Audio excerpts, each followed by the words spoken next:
Se entro 30 giorni l'Assemblea territoriale idrica, cioè l'ATI, non risolverà alcuni importanti problemi fino adesso rinviati, la Regione siciliana nominerà un commissario straordinario.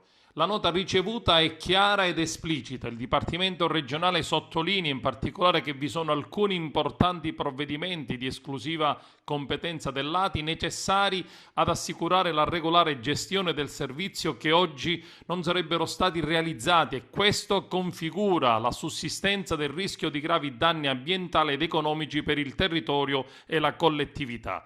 Ricordiamo infatti che la nota fa seguito ad una interlocuzione avuta con i commissari prefettizi di Girgenti Acque, che sono seriamente preoccupati per il rischio della sospensione del servizio idrico integrato a causa del deficit finanziario strutturale. Tra le problematiche maggiori vi è la mancata procedura di individuazione dei comuni beneficiari della gestione diretta che non consente di definire univocamente il perimetro della gestione unico con refluenze sull'elaborazione del piano d'ambito e le procedure di acquisizione delle reti e degli impianti rientranti nella gestione unica dell'ambito.